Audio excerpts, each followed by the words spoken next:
¿No? ¿Nadie? Aproximadamente mide entre 6 y 7 metros. Eso es la longitud total contando duodeno, yeyuno e ilium, ¿sí?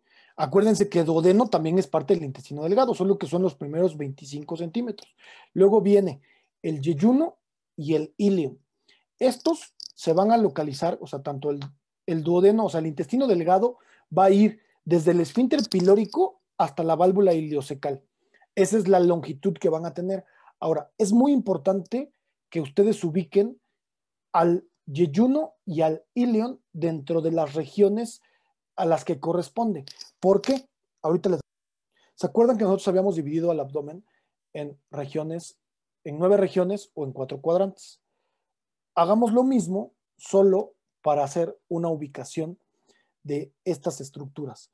Vamos a trazar, para dividir el abdomen en 4 cuadrantes, recuerden que el primero es una línea media, son 2 líneas, una vertical y una horizontal.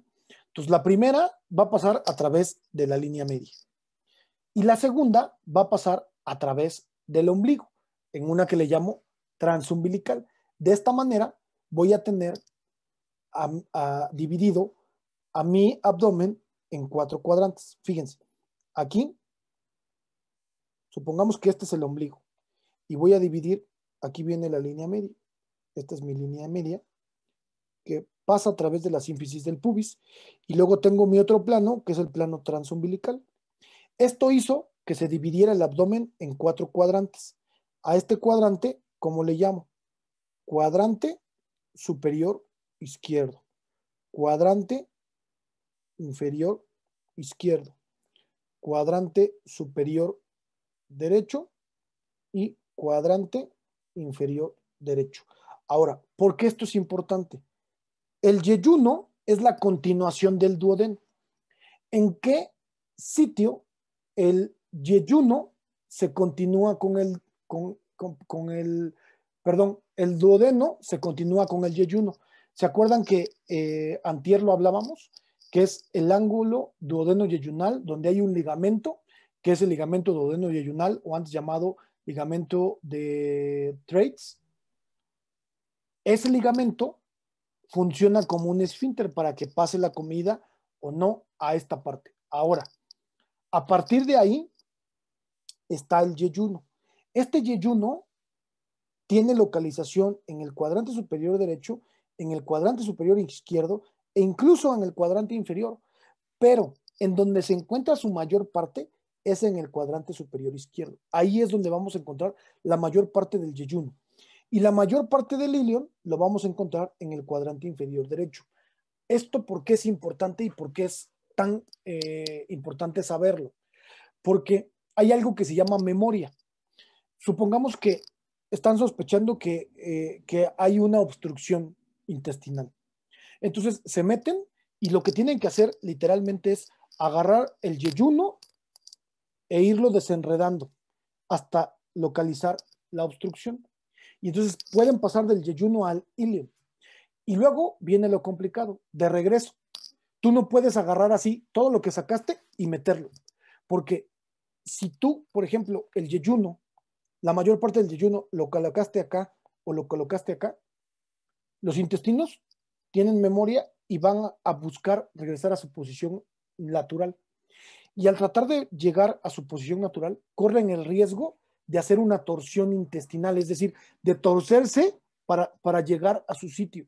Y entonces al rato el paciente empieza con mucho dolor, con mucha fiebre, y dices, bueno, ¿qué tiene? Lo acabo de operar y empezó con esto al siguiente día. A ver, vamos a abrirlo nuevamente. Lo abres y te topas con un pedazo de intestino completamente necrosado. ¿Por qué se necrosó? Porque trató de regresar a su lugar y se torció. Y al torcerse, pues también se lleva su irrigación. Y con esto, pues algo muy, muy delicado que tiene un efecto, pues por supuesto, muy adverso en la calidad de vida de los pacientes. Por lo tanto, hay que saber esto. No es exclusivo que el yeyuno esté en este cuadrante, ni exclusivo que el ilion esté en este cuadrante. De hecho, por aquí, bueno, aquí se ve, miren, El yeyuno, vean, está en más cuadrantes, pero la mayor parte está aquí. El ilion está en más cuadrantes, pero la mayor parte está aquí. Por eso es importante que lo tomemos en cuenta. Número 1. Número 2, algo que nosotros habíamos visto, déjenme borrar todo esto, en cuanto a la función. O sea, ya vimos la función del duodeno, ahora vamos con la función del yeyuno y con la función del ilion. Duodeno le pongo palomita porque ya lo vimos. Pero, ¿cuál es la función del yeyuno y el ilion? ¿Qué van a absorber? Todos los nutrientes. Pero hablar de nutrientes, o sea, cuando dices absorción de nutrientes, es habla súper general. Cada uno tiene una función específica. Ya vimos que el duodeno se encarga de la absorción de las grasas, ¿sí? De la emulsificación de esas grasas. ¿De qué, cuál es la función del yeyuno y el ilion? ¿Absorber qué? Hidratos de carbono y proteínas. Exactamente. Electrolitos. Entonces, esto se va a encargar de absorber electrolitos y minerales. ¿Como quién principal? Como el calcio y el hierro. Entonces, son los encargados de la absorción de calcio y hierro, yeyuno e ilion. Luego, si los vemos por dentro, tanto el yeyuno como el ilion, vamos a tener que va a tener esta especie de pliegues, está plegado. ¿Por qué? Porque son 6 metros, son 6 a 7 metros que deben estar contenidos en una cavidad pequeña. Aquí pasa exactamente lo mismo que pasó con el cerebro, ¿se acuerdan? Con el cerebro, ¿por qué tiene circunvoluciones? ¿Por qué tiene surcos? Porque un espacio tan grande en funcionalidad tiene que estar en un espacio pequeño. Aquí pasa exactamente lo mismo y por eso tiene todas estas zonas que le permiten, además de la funcionalidad, pues por supuesto, una buena, tener o contar con una buena absorción.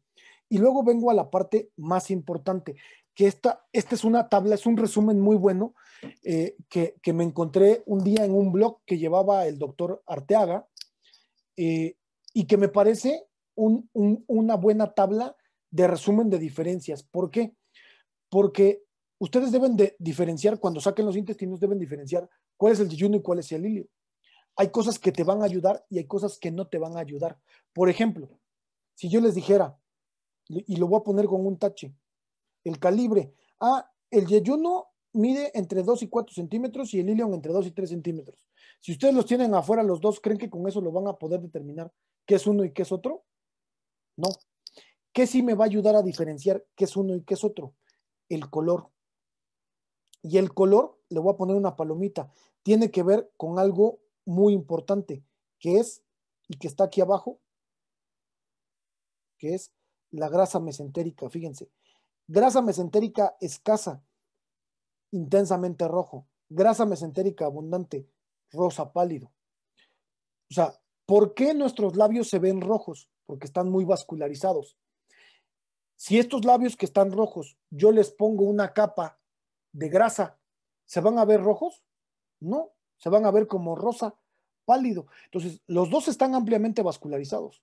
Los dos, fíjense, tanto el yeyuno como el ilion, los dos están ampliamente vascularizados. Pero ¿por qué uno se ve intensamente rojo y otro se ve como rosa pálido? Por la presencia de grasa mesentérica. El ilion tiene grasa mesentérica y el yeyuno casi no tiene. Una diferencia importante. Segunda diferencia en cuanto entonces, ojo, esto le pongo signos de interrogación porque no es cierto, los dos están muy vascularizados. En una se ve más y en una se ve menos, pero tiene que ver con la grasa. Ahora, ¿qué sí es importante? La forma de los vasos. Vean, el yeyuno tiene estos vasos que se llaman vasos rectos y son largos, mientras que el ilion tiene vasos rectos que están aquí, pero que son cortos. Esa es una diferencia macroscópica importante. Segunda, macroscópica importante, las arcadas. Estas se llaman arcadas. El yeyuno tiene pocas, pero son amplias. El ilion tiene muchas, pero son pequeñas. Eso es lo que realmente nos va a dar esta diferenciación. La otra es que hay tejido linfático que se llaman placas de Peyer. En el yeyuno son escasos y en el ilion son abundantes. Tampoco es algo que podamos ver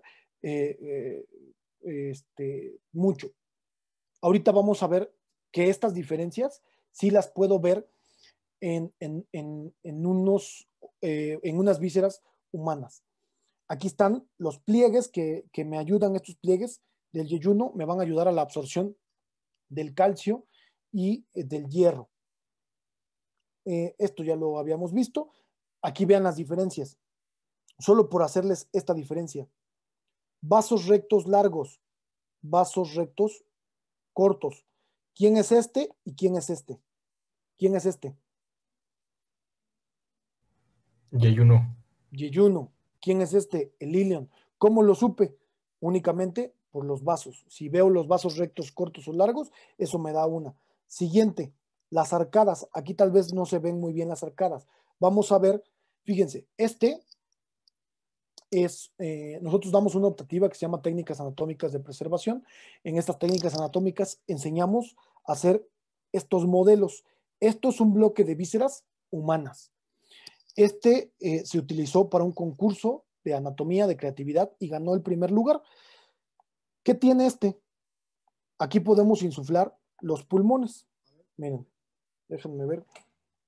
Ahí se insuflan los pulmones a través de un método que se llama insuflación. Pero nosotros, esto previamente estaba repletado con látex. O sea, metimos a través de la aorta, y de la cava, metimos la vascularización, inyectamos las arterias y las venas. Las arterias las inyectamos con látex de color rojo y las venas con látex de color azul para poder diferenciar esto. Ahora, ¿qué logramos? Vean, lo mismo con otro bloque diferente en donde únicamente metimos arterias. Vean. Este es el estómago. Este estómago son vísceras humanas. Este estómago ya está muy aumentado de tamaño debido a que constantemente lo estamos distendiendo. Ahí están las arcadas, miren. Vean, vasos rectos largos y arcadas de gran tamaño. Eso sigue siendo yeyuno. Vean los vasos rectos, largos. Vean las arcadas. 2, ¿sí? Esto sí me hace una diferenciación macroscópica importante, ¿sí? Entonces, cuando estás operando, por supuesto que eso te va a orientar muchísimo y vas a evitar que el paciente caiga en algo que se llama torsión intestinal. Ahora, de esto, en cuanto al intestino delgado, hay ciertas patologías. Por ejemplo, que se llama divertículo de Meckel. El divertículo de Meckel es un saco, o sea, es una formación digitiforme, se llama digitiforme porque tiene forma de dedo. Es un saquito que hace forma de dedo que generalmente ocurre a 60 centímetros de la unión iliocecal, le ocurre de los dos intestinos, o sea, del intestino delgado, le ocurre principalmente al ilion. Esto pasa derivado de un conducto vitelino sin obliterar. No se oblitera, ¿sí? Este conducto vitelino también se llama onfalomesentérico. Y puede tener tejido ectópico, es decir, puede tener tejido gástrico o pancreático, y afortunadamente ocurre en el 2% de la población y se detecta aproximadamente en los 2 primeros años de vida. Puede estar libre o conectado al ombligo debido a esta conexión con el conducto vitelino. Y si tienes este divertículo de Meckel se puede obstruir, causante una obstrucción, se puede reventar y puede ulcerarse, ¿no? Provocándote sangrados. Y por supuesto, también es una causa importante de diverticulitis. ¿Qué otra cosa puede pasar? Que tú te metas a operar, por ejemplo, porque imagínense que había un cuerpo extraño bueno, no, que había un tumor y tenías que resecar ese tumor. Bueno, tú te metes aquí a los intestinos, quitas el tumor, pero al quitarlo vas a provocar, así como cuando te ponen una vacuna, pues puedes provocar una cicatrización. Depende de tu cicatrización. Una persona que cicatriza queloide le va a quedar ahí una marcota horrible. Una persona que cicatriza normal no va a haber ningún problema. Lo mismo puede pasar al interior, que la cicatrización sea una cicatrización tipo queloide mala y esa misma cicatrización provoque una obstrucción, ¿sí? Debido a esas adherencias. Las adherencias son normales después de que yo me meto, pero las adherencias pueden no provocarme ninguna patología o, como en este caso, provocarme una obstrucción y hay que volverse a meter, hay que quitar las adherencias con el riesgo de que se vuelvan a hacer adherencias y vuelvan a obstruir y llegamos al cuento del nunca acabar. Pero eso es algo que llega a pasar frecuentemente. Tenemos algunas otras patologías como Crohn, que es una enfermedad inflamatoria crónica, que por lo general también ocurre en el ileum. Es autoinmune, o sea, nuestro propio sistema lo detecta y nos provoca inflamación a nivel del ileum. Y esto provoca diarrea, sangrados, anemia, pérdida de peso, fiebre, ¿sí? Es lo que nos está provocando el Crohn.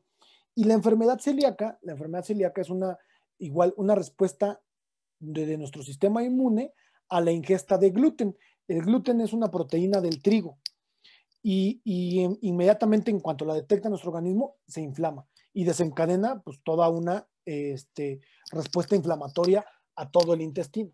Son las patologías más frecuentes que encontramos en el intestino delgado. Ahorita vamos a las del intestino grueso. ¿Hasta aquí queda claro? En la enfermedad celíaca, o sea, se inflama todo el intestino delgado. Todo el intestino delgado, ¿sí? Debido a una respuesta ante el gluten. Acuérdense que el gluten puede estar, es una proteína que está presente en el trigo, en la cebada y en el centeno. Entonces, hay mucha gente, desgraciadamente hay mucha gente que tiene intolerancia al gluten y por eso ustedes ven cada vez más medicamentos que dicen libre de gluten o no, o sea, o no tiene gluten. ¿Por qué? Porque puede tener una enfermedad celíaca y desencadenarse esto. Y ocurre algo muy parecido a lo que ocurre en la colitis. La colitis es la inflamación, pero ahora del intestino grueso. Y lo que pasa es que estás todo el tiempo incómodo, o sea, o sea, te sientas y como estás inflamado, más que dolor, sientes incomodidad, ¿no? O sea, no estás cómodo sentado y te paras y tampoco estás cómodo. Entonces, es una incomodidad que traen los pacientes todo el tiempo, ¿no? O sea, no se sienten a gusto. Probablemente podríamos mencionarle con respecto a las válvulas coniventes que están presentes en el yeyuno y el ilion, bueno, desde el duodeno, que prácticamente son pliegues justo para aumentar la superficie de absorción del intestino delgado. En esa imagen que tienen ahí, lo pueden ver, las válvulas coniventes prácticamente son esas divisiones, o sea, como pliegues, exactamente. Aquí se ve muy Y bien. justamente. Ahí están. Ahora, por qué es importante que las mencionemos? Porque nosotros cuando sospechemos de alguna patología, de obstrucción, de irritación, de torsión, de divertículo de Merkel, no vamos a entrar y vamos a abrir el intestino para ver qué parte está afectada. Por lo tanto, generalmente solicitamos un estudio de imagen. Y les puedo compartir, Doc, tantito la pantalla para mostrarles una radiografía de cómo se ven las válvulas coniventes. Claro, por supuesto. Nada más aquí aprovecho para que vean lo que provoca por dentro Crohn. Vean, la inflamatoria crónica, eso es lo que provoca.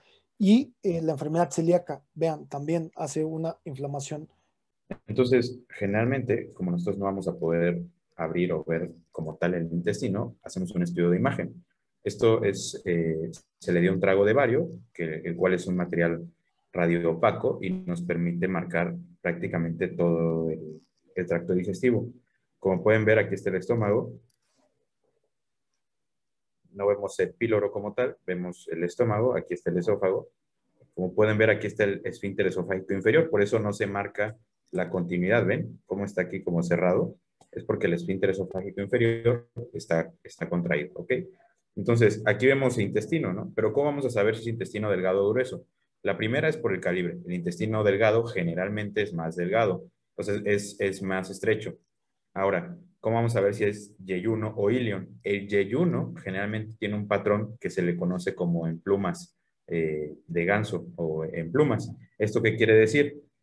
Si nos fijamos en esta zona de aquí, que es justamente es el cuadrante superior izquierdo, que es donde generalmente se va a localizar el yeyuno, vemos estas pequeñas divisiones, que son las válvulas coniventes que les comentaba el doctor. Por lo tanto, podemos estar casi seguros que esta zona de aquí es yeyuno. Ahora, el ilion generalmente tiene un patrón en cuenta o en monedas apiladas, que son estas que vemos aquí. Esto es ilion, ¿de acuerdo?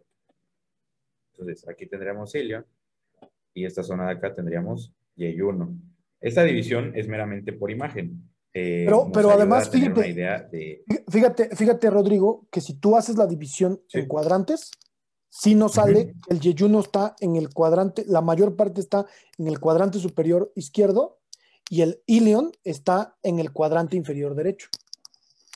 Exactamente. Entonces, justo coincide con lo que vimos hace unos momentos en imagen, perdón, en la disección. ¿De acuerdo? Entonces, esas son formas bastante sencillas en las cuales nosotros vamos a poder identificar si estamos hablando de yeyuno o ilion por imagen, que es lo que nos va a nosotros hablar de primera instancia. Ahora, en esta parte aprovecho para mostrarles cómo se va a ver el colon. Miren, esto que está aquí es el colon. ¿Por qué lo apreciamos? El diámetro es mayor de las asas intestinales. Ahorita que veamos colon, vamos a mostrarles otra imagen, pero bueno, para que vean la diferencia. ¿Ok? Entonces ya vimos la diferencia de yeyuno y de ilion en la localización por cuadrantes y por sus características individuales. ¿De acuerdo? Eso es bastante importante y en algún momento lo van a volver a revisar. ¿De acuerdo? Ahora, lo que les comentaba el doctor de las obstrucciones por adherencias, hasta el 70% de las obstrucciones son justo por adherencias secundarias a procedimientos quirúrgicos, ya sea para quitar un tumor, para quitar la vesícula, para quitar el apéndice. Entonces, esa es la importancia que ustedes sepan que posterior a una cirugía, los pacientes pueden presentarse con adherencias y esas adherencias pueden causar obstrucciones intestinales. Efectivamente. Creo que ahí ya quedó mucho más claro. ¿Algo más, Florencia? No, Doc. Más adelante con intestino grueso. Perfecto, perfecto. Pues bueno, vamos a empezar entonces, si queda claro esto, vamos a empezar con el intestino grueso. Vamos a ver qué es importante de este intestino grueso. Fíjense, intestino grueso es el equivalente a algo que le llamamos colon, ¿sí? Y el colon va a tener diferentes partes. Primero, vamos a tener un colon, o sea, la primera porción del intestino grueso es esta, que le llamo ciego. Después del ciego viene toda esta parte que le llamo colon ascendente. Luego se flexiona hacia el lado izquierdo y tengo a mi colon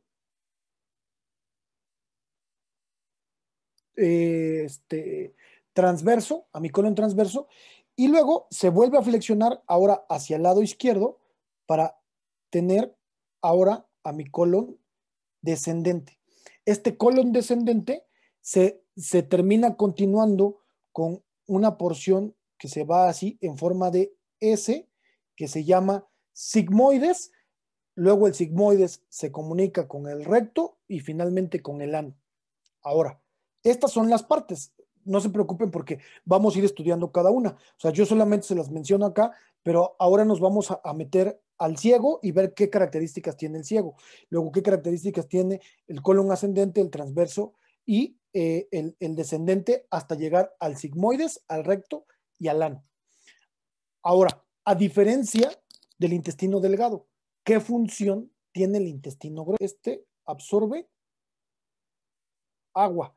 Si yo tengo que de los intestinos delgados viene aquí la sustancia, y se acuerdan que pasó del quimo, que era una sustancia semisólida, luego ya pasa a ser una sustancia líquida, entonces llevo ya sustancia líquida, entra aquí, y al entrar acá, si le quito el agua, entonces ¿qué formo? La materia fecal. Entonces, si le quito el agua a esto que acaba de entrar acá, se empieza a formar la materia fecal. Entonces, la absorción de agua me da como resultado la formación de la materia fecal. Entonces, ese fue el último paso. Ya se formó la materia fecal. Ahora, ¿cuál es el objetivo? Que transite hasta que pueda llegar y pueda expulsarse. Y terminé con todas las funciones. Ahora, este intestino grueso, aquí vemos sus partes. El ciego, el colon ascendente, el colon transverso, el colon descendente, el colon sigmoides, el recto y el ano. Aquí ya se ven todas sus partes. Ahora, algo muy importante que me faltó mencionarles. Cuando se flexiona de derecha a izquierda, lo hace justo abajo del hígado. Por eso esta se llama flexura cólica derecha o flexura hepática, por la relación que tiene con el hígado. En cambio, la del lado izquierdo se le conoce como flexura izquierda, flexura colónica izquierda o flexura esplénica, por la relación que tiene con el vaso. Miren, aquí está la relación que tiene esta flexura con el hígado y la relación que hay con el vaso. Entonces, tiene estos dos nombres, flexura hepática o flexura esplénica, o flexura cólica derecha o cólica izquierda, simplemente, ¿no? Características. ¿Qué características voy a encontrar dentro del intestino grueso? Características que yo voy a encontrar. Primero, alrededor de todo el intestino grueso voy a tener estas saculaciones que ustedes ven aquí, que se llaman como austras. Entonces, eso es una característica que no tiene el intestino delgado. Este tiene austras. Estas austras se ven de esta forma porque yo tenía tejido longitudinal y tejido circular, que esos tejidos longitudinal y tejido circular, espérenme para que les ponga yo aquí, ahí están las austras. Y aquí tengo a este tejido, que es donde se reúne el tejido circular y longitudinal, que se llama tenia. La tenia es otra característica, es otra característica del colon. Entonces ya llevamos dos características, las austras, las tenias. Y resulta que de las tenias salen estas prolongaciones que se llaman apéndices omentales. Apéndices porque son prolongaciones y son formaciones de aumento, entonces se llaman apéndices omentales. Y con esto tengo las tres características que distinguen al intestino grueso del delgado.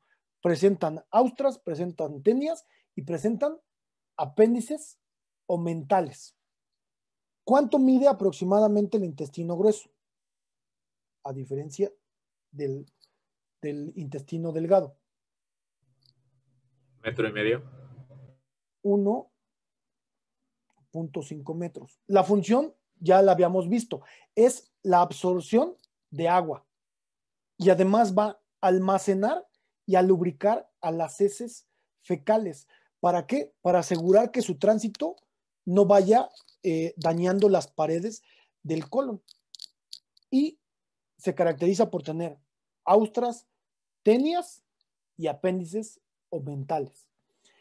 Las tenias confluyen en la base del apéndice vermiforme, que lo vamos a ver a continuación, y se extienden hasta la parte final del sigmoides, donde van a desaparecer a nivel del sigmoides. Al igual que el intestino delgado, el intestino grueso inicia muy amplio y cada vez se va haciendo más angosto. el intestino delgado también empieza amplio y se va haciendo cada vez más angosto. Ahora, aquí podemos ver todas las características del intestino. ¿Cómo se llaman estas?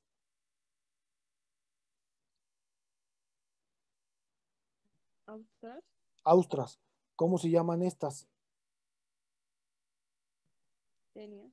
Tenias. ¿Y cómo se llaman estos?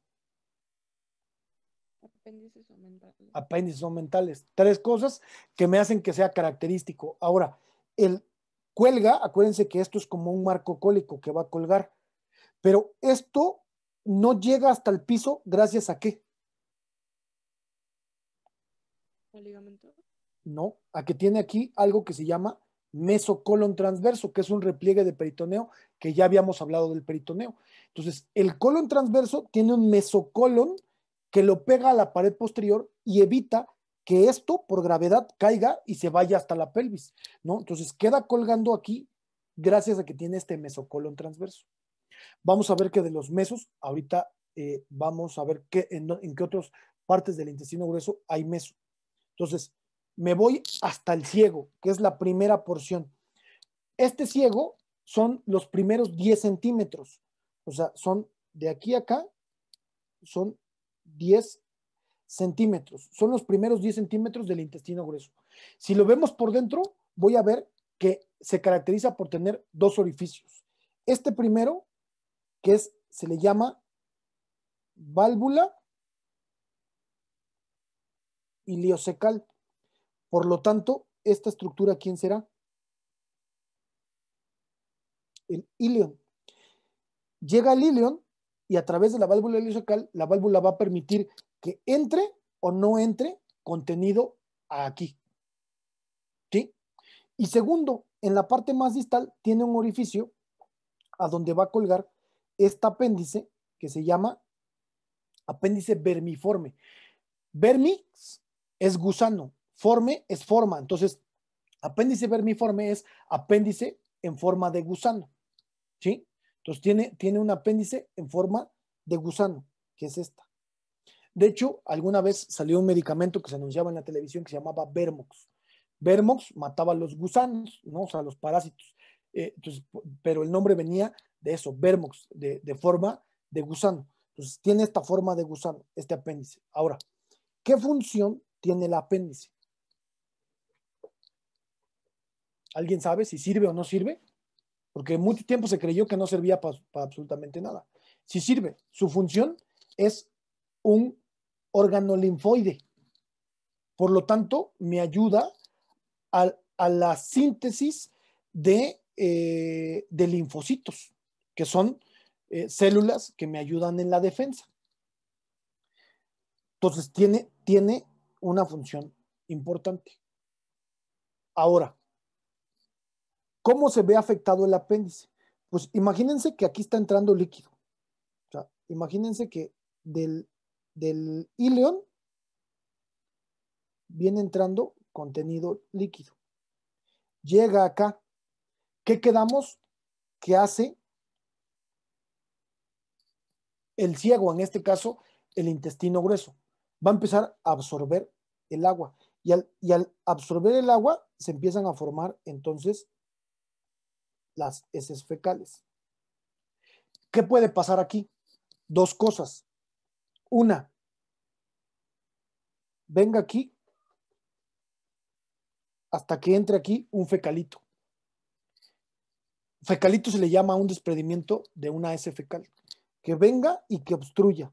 Si obstruye, este apéndice, como un mecanismo de defensa, va a empezar a segregar moco. El moco lo va a segregar para tratar de quitar esta obstrucción. Pero ¿qué creen que va a pasar? Este moco va a provocar que se obstruya todavía más. Y si se obstruye más, pues este apéndice se va a empezar a inflamar. Entonces al rato va a estar de este tamaño. Y el moco y la obstrucción van a empezar a crecer. Por lo tanto, va a crecer la inflamación. El cuento de nunca acabar, que sí va a acabar. ¿Y en qué creen que acabe? Cirugía. Si bien le va.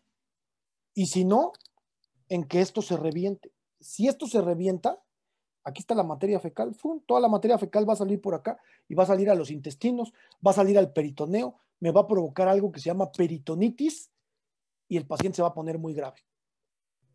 Entonces, esta es una causa de apendicitis, ¿sí? El fecalito. Otra causa de apendicitis es que, por ejemplo, ustedes coman semillas que no se pueden digerir, o que no se puedan digerir bien, como por ejemplo las semillas de la sandía o las semillas del melón, que son muy grandes. No, las del chile son demasiado pequeñas, o sea, no alcanzan a obstruir esto, pero sí las semillas grandes, ¿no? Las de la calabaza, que son enormes. Entonces, estas semillas no se alcanzan a absorber en el tracto gastrointestinal, llegan aquí y la semilla hace la misma función obstructiva. Y la causa número 1 de obstrucción y que causa apendicitis es la hipertrofia del tejido linfoide. O sea, acuérdense que esto es tejido linfoide. Entonces, este tejido linfoide se hipertrofia y ¡pum! Obstruye. Causa número 1 de apendicitis. Ahora, el diagnóstico de apendicitis es muy complicado. ¿Por qué digo que el diagnóstico de apendicitis es muy complicado? Porque afortunadamente tenemos unos criterios que se llaman criterios de Alvarado. Esos criterios de Alvarado me orientan para ver si la decisión que voy a tomar es para que el paciente sea quirúrgico o no sea quirúrgico. Y la decisión está en el médico, la decisión es clínica. ¿A qué me refiero con la clínica? A que el médico tiene que valorar con los estudios que haga y con la exploración que hizo, si el paciente se opera o no se opera. Imagínense que no tengo un buen criterio y no lo meto a operar y lo mando a su casa. Y ese paciente se va a su casa y ¡pum! Se le revienta el apéndice. Y al ratito me regresa con peritonitis y con un problema tremendísimo. O sea, por supuesto que están todos sus derechos de demandarme porque no hice un buen diagnóstico.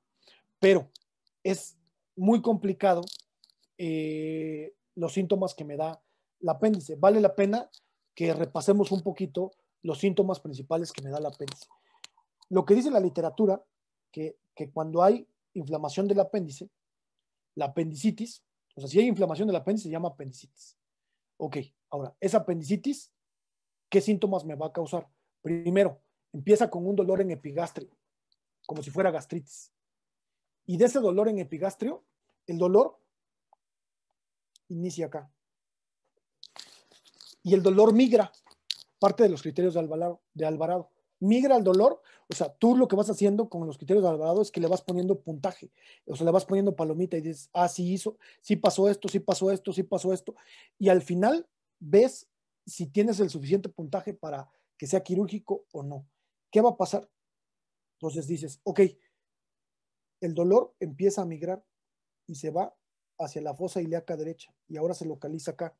Migró el dolor, ok, migra el dolor, llega hacia acá, está en fosa ilíaca derecha.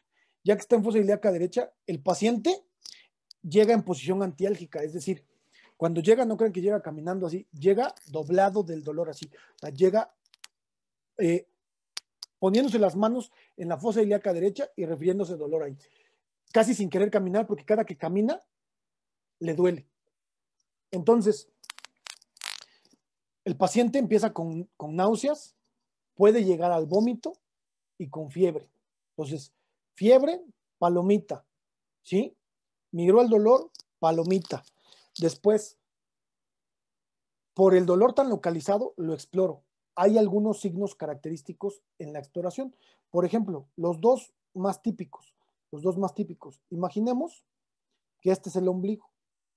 Esta es la espina ilíaca anterosuperior, que ya la habíamos estudiado. De la espina ilíaca anterosuperior al ombligo trazo una línea imaginaria. Y aquí en el punto medio de esta línea imaginaria, ¡pum!, presiono. Si el presionar hay dolor, es un signo característico de apendicitis, que al presionar haya dolor. Ahora, cuando quito el dedo, hay todavía más dolor. Ese signo se llama signo de rebote.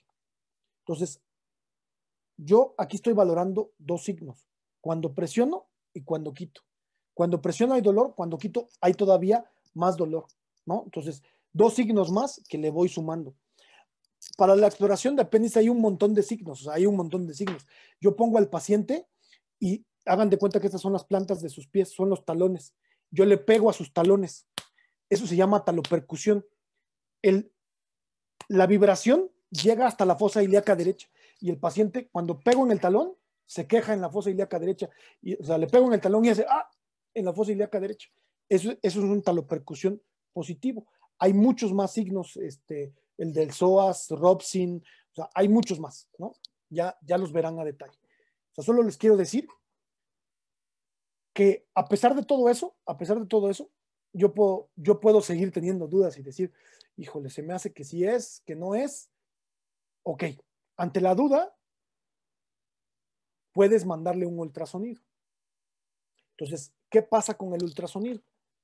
Que el apéndice, al empezarse a inflamar, aquí se empieza a inflamar, empieza a liberar líquido. Y entonces, cuando yo le hago un ultrasonido, yo veo líquido libre en cavidad y digo, ah, ok, eso es un signo de que está inflamando. Y además, pues, puedes medir el apéndice, o sea, puedes ver, o sea, es una manera indirecta de verlo. Pero el gol estándar, o sea, el que me da el diagnóstico de apendicitis, sí o sí, es la tomografía. Desgraciadamente, en países en vías de desarrollo como el de nosotros, nos obligan a que no hagamos una tomografía, porque además, o sea, y ustedes lo van a ver, o sea, eso es una lógica. Si yo hiciera un estudio de tomografía por cada paciente que yo sospecho que tiene apéndice, el tomógrafo nunca estaría disponible para los pacientes que realmente necesitan el tomógrafo. Por eso es que nos obligan y nos dicen, no, o sea, el diagnóstico tiene que ser clínico. Si tú vienes con que sospechas de apendicitis y quieres que le haga una tomografía, no está indicado, bye, ¿no? O sea, te van a batear. Entonces, para evitar eso, pues hay que tener prácticamente todos los elementos. Parte de los elementos de los criterios de Alvarado es, tómale una biometría hemática y ve cómo están sus leucocitos. La leucocitosis es otro más para decir, ah, ok, otro puntito más que le voy sumando para que tenga o no apendicitis. A pesar de todo eso, es difícil el diagnóstico. A mí me ha tocado entrar con personas que así, de libro, tienen migración del dolor, leucocitosis mayor de 10,000, o sea, que tienen hasta 20,000, ¿no? O sea, que tienen signo positivo de rebote, o sea, tienen prácticamente todo. Y los metes y no. Apéndice limpia. Eso es lo que hace muy complicado el diagnóstico. Yo como médico, ¿qué les puedo recomendar? Los estudios de imagen son los mejores para eso. O sea, mínimo, por favor, mínimo haz un ultrasonido. Y si tienen los recursos y no estás en un medio público, estás en un medio privado, hazle una tomografía. ¿Por qué? Porque le vas a evitar que entre o no entre a quirófano, con todos los riesgos que conlleva. Entonces, por supuesto que en otros países es el gol estándar, en México no es el gol estándar, ¿no? La tomografía. Entonces, el diagnóstico es clínico, es decir, ustedes con todas esas pruebas que le hicieron van a determinar si lo meten o no lo meten a quirófano. Además de una presión extra que tienes. El paciente se está revolcando de dolor en la cama y tienes contraindicado darle cualquier analgésico. No puedes darle analgésico, tienes que ver cómo evoluciona. Porque si le das analgésico, ocultas el dolor, que es por el motivo por el que el paciente va, por el dolor, y entonces el paciente se le quita el dolor y dice, no, ya me quiero ir a mi casa porque yo ya estoy bien. Se va a su casa y como no tiene dolor, pum, se revienta. Y al ratito viene complicadísimo, ¿no? Entonces, tú échate el tener a un paciente que tú estás viendo que se está revolcando del dolor y que te dice, ya por favor decídase, ya métame a operar, o sea, ya por favor háganme algo, ya denme medicina. Y tú lo tienes en observación.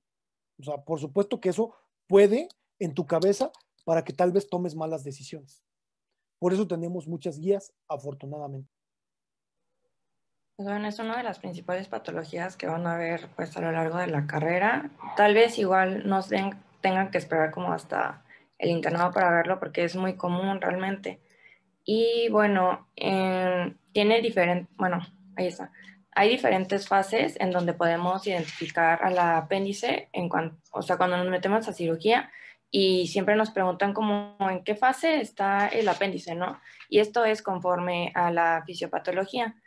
En la primera imagen, que es la normal, pues ahí no hay ninguna obstrucción, ¿no?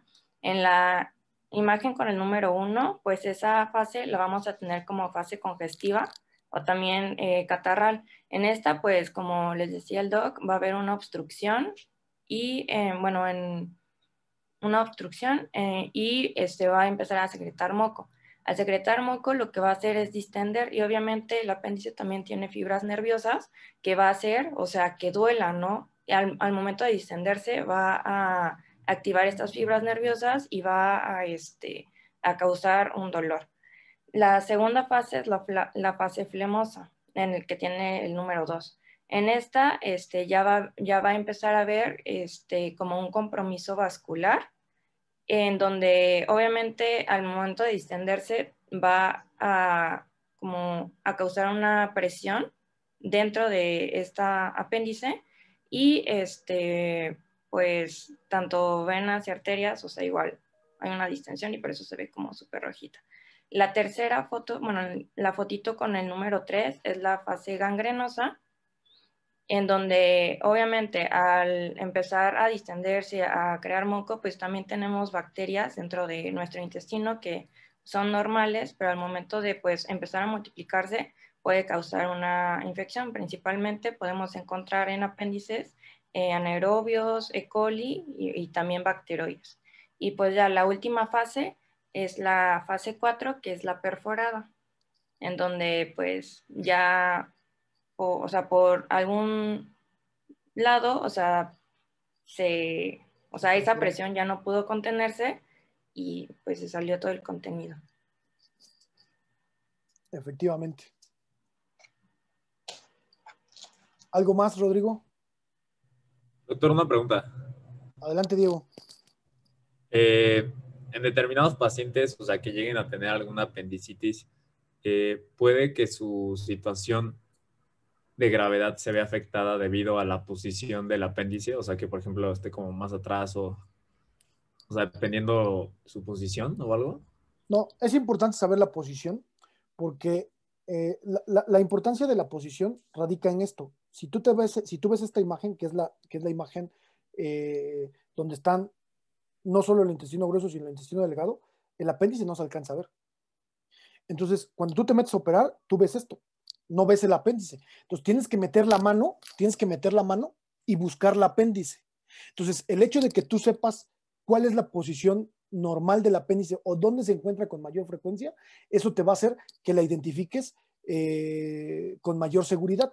Una vez identificada, o sea, la jalas con la mano y la llevas, la expones. Entonces, esa es la importancia de saber la posición. Aprovechando esto que dice Diego, ¿cuál es la posición más comunes que puede tener el apéndice? Fíjense, con respecto al ilion, puede estar antes del ilio y se llama preilial, o después del ilio y se llama posilial. Estas son las más raras.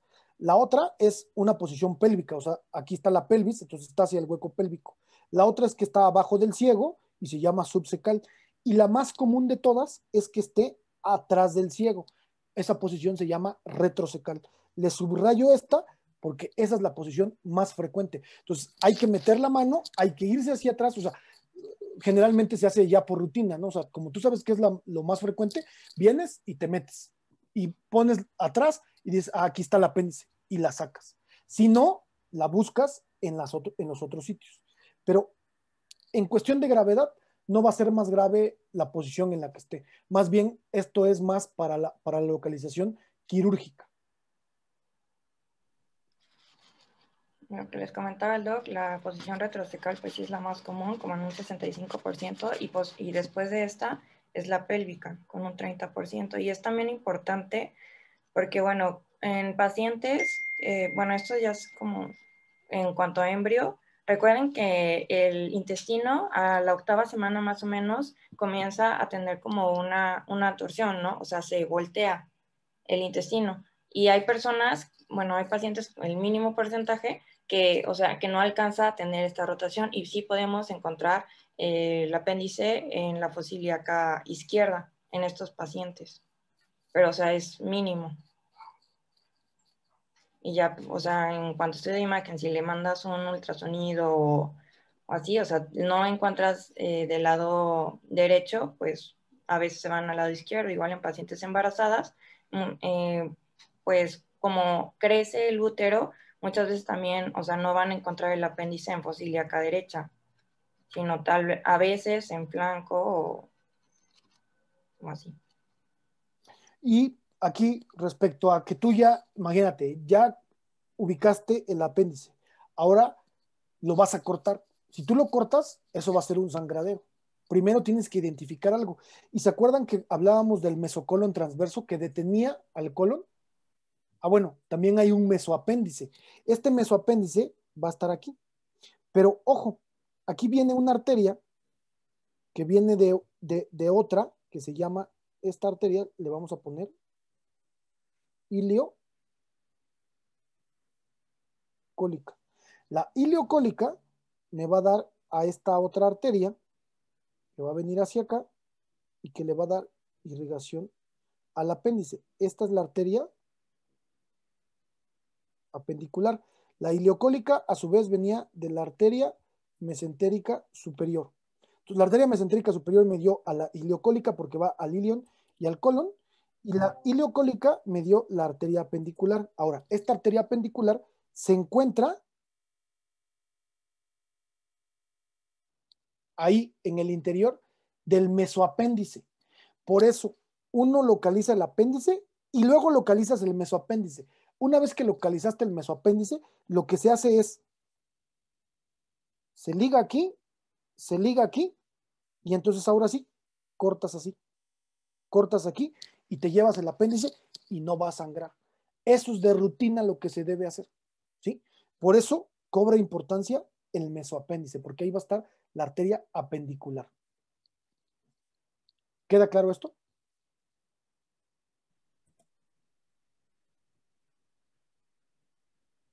¿Sí, Rodrigo?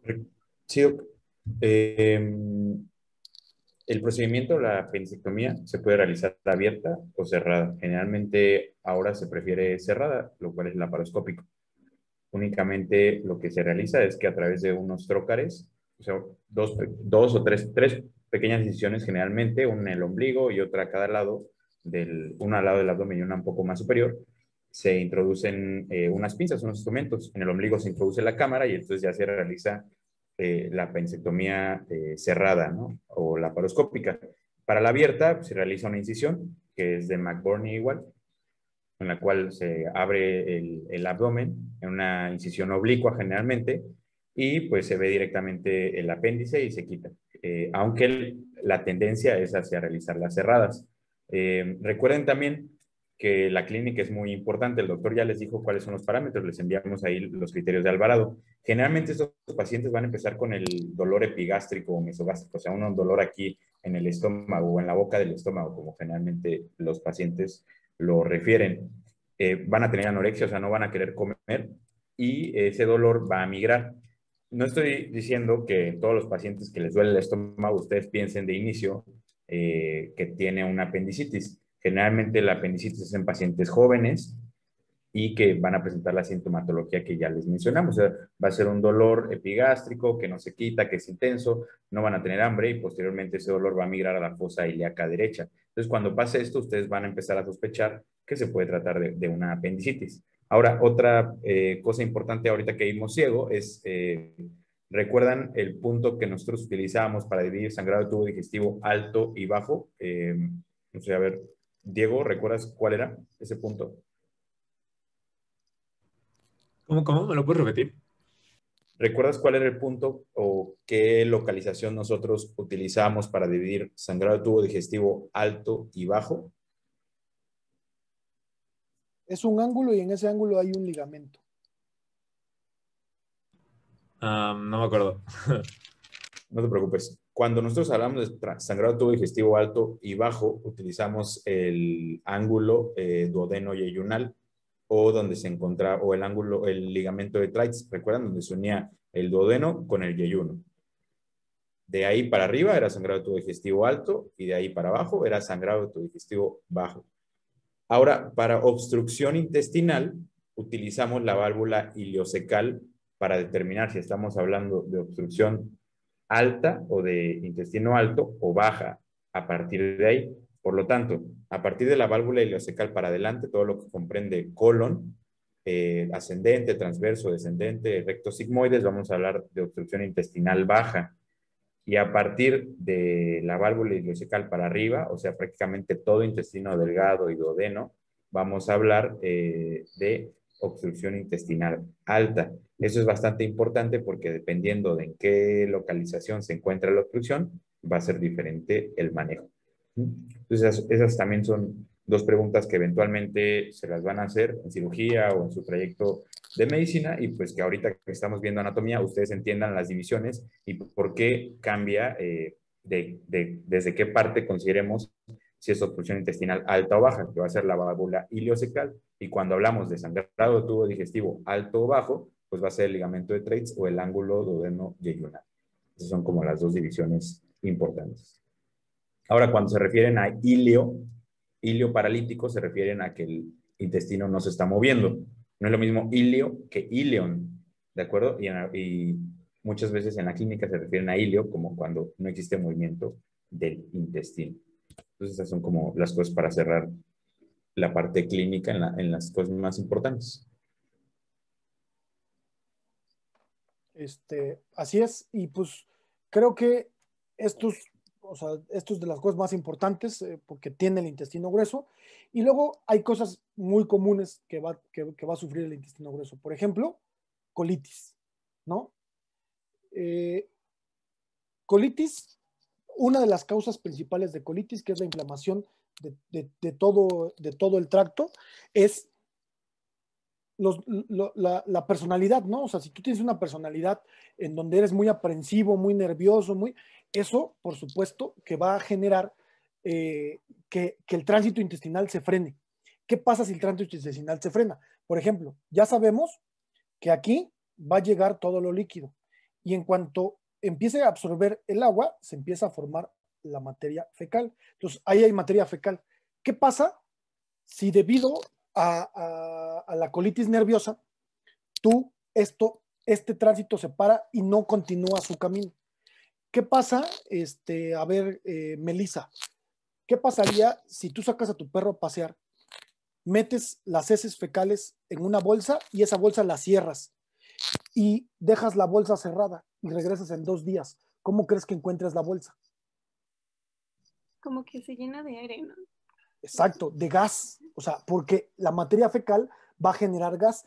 Eso es el motivo por el que una persona con colitis nerviosa disminuye su tránsito intestinal y entonces hay generación de gas y este gas va por acá. Y entonces el gas es inespecífico porque el gas distiende, o sea, hay distensión y esa distensión es la que me provoca dolor. Primero, está incómodo el paciente. Segundo, el tránsito está extendido, por lo tanto, está estreñido. O sea, un paciente estreñido. Segundo, depende de dónde viaje el gas. De repente yo siento el dolor aquí. Me muevo y el gas se mueve y se va para acá. Y entonces ahora el dolor lo tengo más arriba. Y luego el gas viaja y ahora está aquí. Y ahora el dolor lo tengo acá. Luego el gas puede regresar. Entonces, lo que sí es seguro es que mi dolor está en el marco cólico. Entonces, yo veo que el dolor está en el marco cólico, lo percuto y a la hora de percutir veo que es muy timpánico. O sea, quiere decir que hay mucho gas acá específico de la colitis. No solamente la colitis puede ser nerviosa, hay alimentos que de inmediato provocan una respuesta inflamatoria. Hay gente que no tolera el café, o sea, que se toma el café y luego se inflama. Hay gente que con el picante, toma el picante y se inflama. Entonces, hay alimentos específicos que provocan inflamación del colon y hay incluso algunos medicamentos que provocan la inflamación del colon, pero eso es muy, muy frecuente. Entonces, la colitis es uno de los problemas más frecuentes que tenemos en nuestro medio, sobre todo porque está asociado al estrés, ¿no? O sea, imagínense quién no va a tener estrés, por ejemplo, en estos tiempos, ¿no? O sea, en donde muchos tienen incertidumbre con su trabajo, con las escuelas, el pasar tanto tiempo frente a alguna pantalla, en que tienes miedo de que te contagies y que vayas a contagiar a alguien más. Por supuesto que eso tu cuerpo lo manifiesta y lo manifiesta a través de un órgano al que se le ve afectado, ¿no? Entonces es muy frecuente esto. La otra es el CUSI. El CUSI es una colitis ulcerosa crónica inespecífica. Esa colitis crónica inespecífica, la realidad es que, o sea, así como su nombre lo dice, es completamente inespecífica. O sea, no sabes por qué, pero todo el tiempo estás inflamado. O sea, tienes una enfermedad inflamatoria en el intestino grueso y que no se caracteriza porque estás estresado y dices, oye, pero pues yo vivo bien, o sea, no me estreso, o sea, me siento relajado y todo el tiempo tengo inflamado el colon. Ah, bueno, hay que ver si no se trata de una colitis inflamatoria inespecífica, ¿no? Los síntomas típicos incluyen aquí diarrea, incluso diarrea con sangre, ¿no? O sea, de repente el paciente se suelta y hay mucha diarrea y con sangre. Entonces dices, ah, caray, ¿qué está pasando aquí? Y por supuesto, pues acuérdense que si es ulcerativa, está dañando la mucosa. Y esa mucosa que se daña, pues entonces va a generar sangre. Y el paciente no solamente va a tener sangre en las heces fecales, sino que el sangrado va a estar todo el tiempo, va a estar continuo, y el sangrado puede ser tan importante que llegue al paciente a llevarlo a ser anémico. Y pues ya creo que estos son los más importantes. Por supuesto que aquí también puede haber torsiones intestinales, puede haber obstrucciones intestinales también del intestino grueso, también puede pasar, ¿no? Y por supuesto, lo más delicado, el cáncer de colon. O sea, puede haber cáncer de colon y pues evidentemente, digo, no es tan agresivo como el cáncer de páncreas, pero aún así no deja de ser un cáncer. Y creo que esto es lo más. Hablemos un poco del colon sigmoides. Se llama sigmoides por esta forma que tiene DS. Este colon sigmoides tiene un límite superior y un límite inferior. El límite superior está aproximadamente. ¿Sí? Es que no se ve lo que está poniendo. Ah, ya, perdón. A ver. ¿Allá? Ya. Perfecto. Entonces, el colon sigmoides tiene un límite superior que es el estrecho superior de la pelvis. El estrecho superior de la pelvis. Y el límite inferior es una línea que se traza a nivel de la vértebra tercera sacra, de S3. De aquí se va a continuar como recto. Se caracteriza por tener su propio meso, o sea, tiene su meso sigmoides. Entonces tiene su meso sigmoides. ¿Se acuerdan quiénes tenían su propio meso? El apéndice, el colon transverso y el sigmoides. 3 estructuras del intestino grueso que están adheridos a través del peritoneo a la pared posterior, ¿no? del abdomen. Además, mide aproximadamente, el colon sigmoides mide aproximadamente entre 20 y 50 centímetros de longitud. Este tiene escasas austras. ¿Se acuerdan que habíamos hablado de las austras del intestino? Aquí van a empezar a ser cada vez con menos frecuencias. Y en su extremo distal, las tenias desaparecen. Ya no va a tener ninguna tenia. Presenta una curvatura que va de izquierda a derecha, de adelante hacia atrás, de arriba hacia abajo, pero que hace que se localice, empiece en su extremo izquierdo y que termine en la línea media. Vean ustedes aquí. Vean esto que les pongo aquí. Entonces, ojo, curvatura que va de izquierda a derecha, de adelante hacia atrás y luego de arriba hacia abajo. Aquí está. Para terminar, como ustedes pueden ver, en la línea media.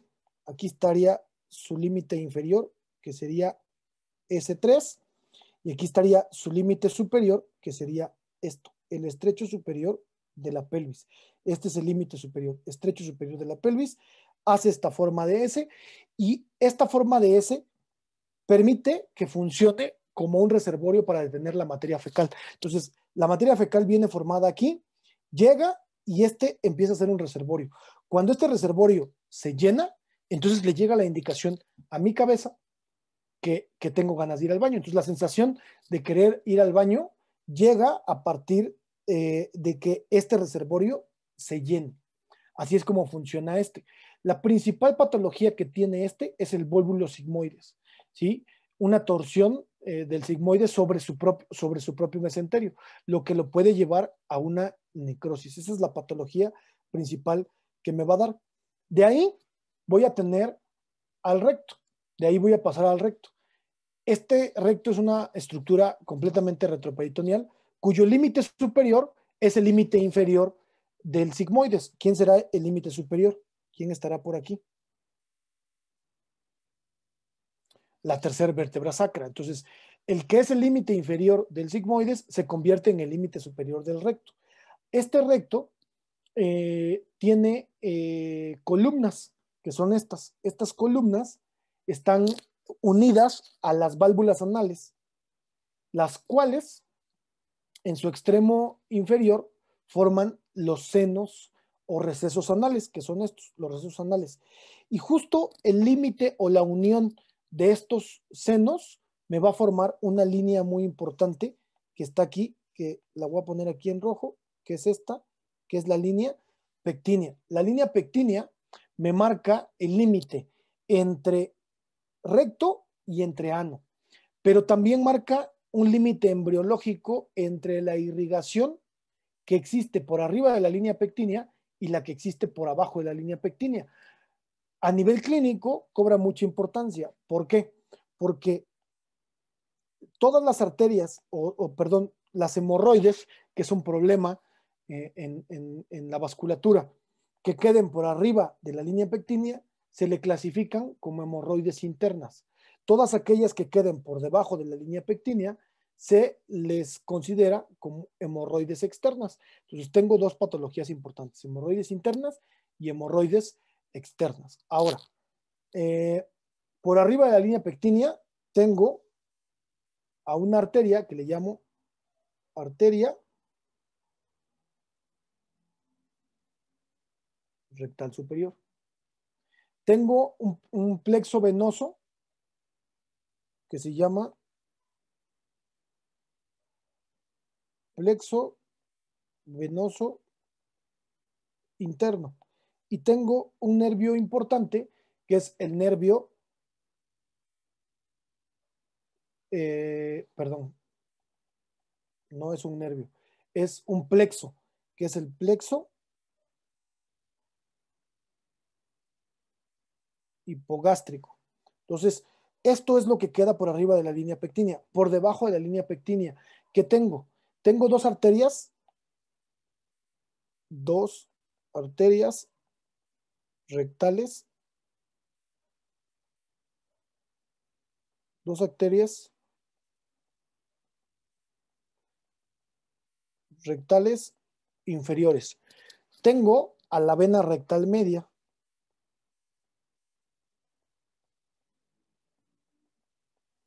Y tengo, aquí sí tengo un nervio, que es el nervio rectal inferior, rama del nervio pudendo.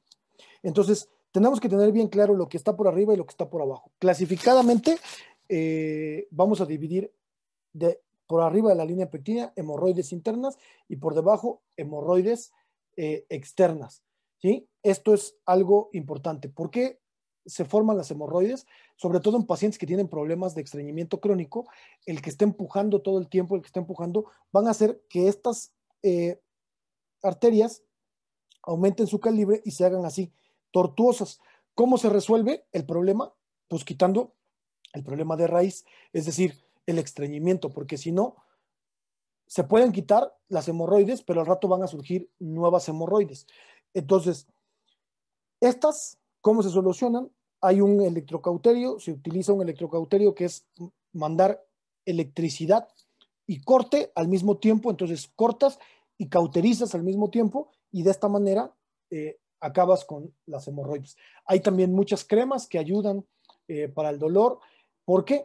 Porque las hemorroides, imagínense, las hemorroides externas pueden ser tan externas que incluso sobrepasen el esfínter anal y entonces salgan por aquí y cada vez que el paciente puje, las hemorroides protruyan y cada vez que puje, las hemorroides sangren y entonces el paciente se espanta porque cada vez que va al baño hace con sangre, ¿no? Pues no es más que se revienten estas hemorroides. Hay muchas maneras de solucionarlo y el problema principal es el estreñimiento crónico.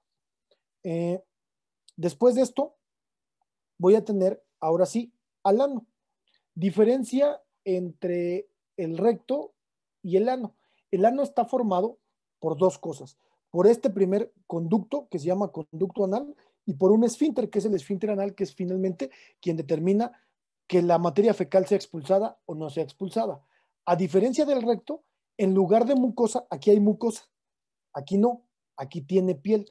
Y esta piel que está aquí en el ano tiene abundantes glándulas apócrinas para favorecer que la materia fecal cuando salga por aquí no desgarre, ¿sí? Y pueda salir lubricada y pueda salir sin ningún problema. Esto es lo más importante del recto y el ano. Ahora sí, en cuestión del ano, ¿quién sería su límite superior? Pues la línea pectínea y su límite inferior, el esfínter anal, ¿no? Esto es lo más importante. No sé, Rodrigo y Florencia, si tienen algo más que aportar aquí.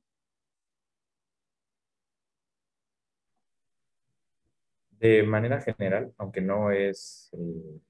pregunta Alejandro si puede darle sepsis al paciente causada por hemorroides. Yo no he escuchado ningún Nunca he visto. caso. Ajá. No, O sea, lo único es que es molesto para los pacientes. Sí se pero, pueden infectar, pero no en estado de sepsis. Perdón, doctor. no, yo iba a decir lo mismo. O sea, de que se pueden infectar, se pueden infectar.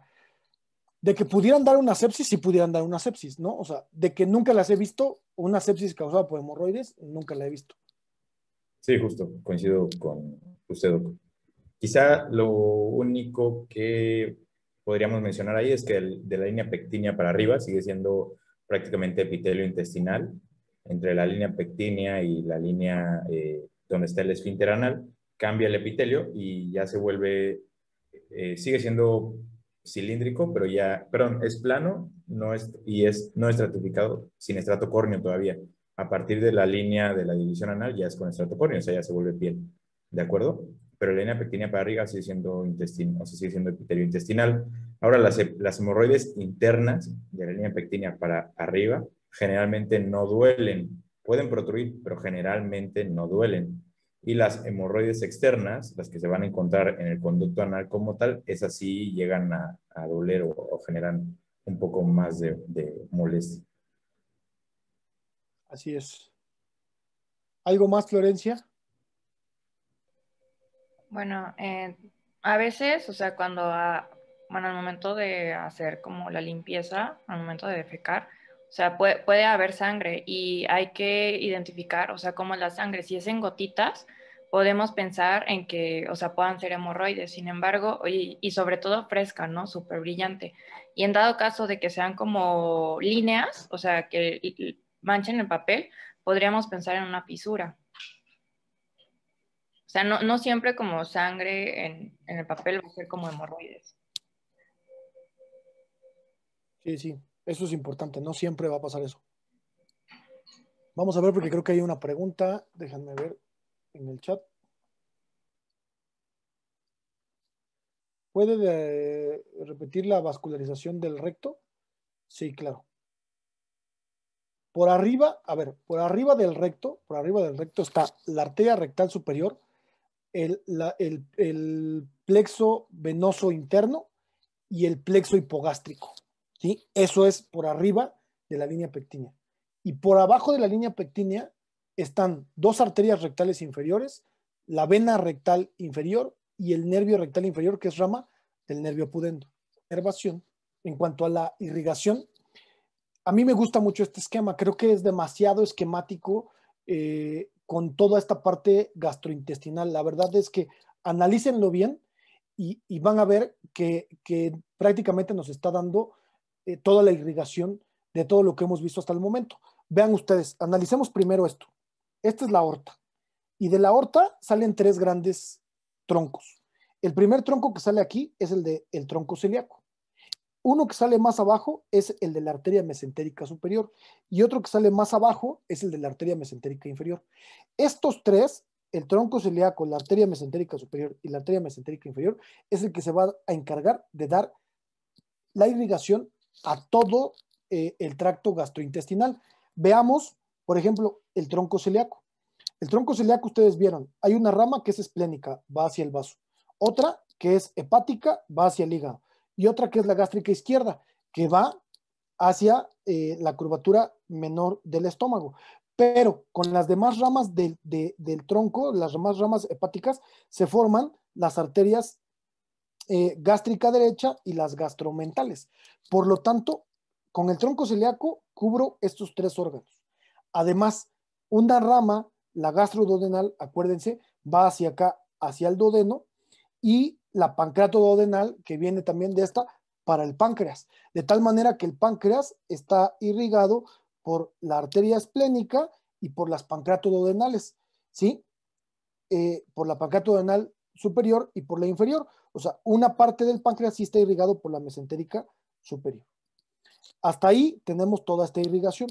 Luego vienen estas arterias que se llaman arterias yeyunales si son del yeyuno e ileales si son del ilion. Lo importante es de dónde vienen estas. Las arterias que irrigan al yeyuno, que se llaman yeyunales, vienen de la arteria mesentérica superior, y las que vienen del ilion se llaman ileales y vienen de la arteria mesentérica superior. Esto, la arteria mesentérica superior, le da irrigación a todo, hasta el apéndice, hasta llegar a la mitad del colon transverso, o sea, la mitad derecha del colon transverso. De ahí, de la mitad izquierda del colon transverso hasta el ano, es territorio de la arteria mesentérica inferior. Entonces, pues se van a llamar arterias sigmoideas, arterias rectales, pero van a venir ¿de dónde? De la arteria mesentérica inferior. Entonces, esto nos hace un buen resumen de lo que ustedes deben saber de la irrigación. Así que no pierdan de vista este esquema. Se me hace a mí muy bueno.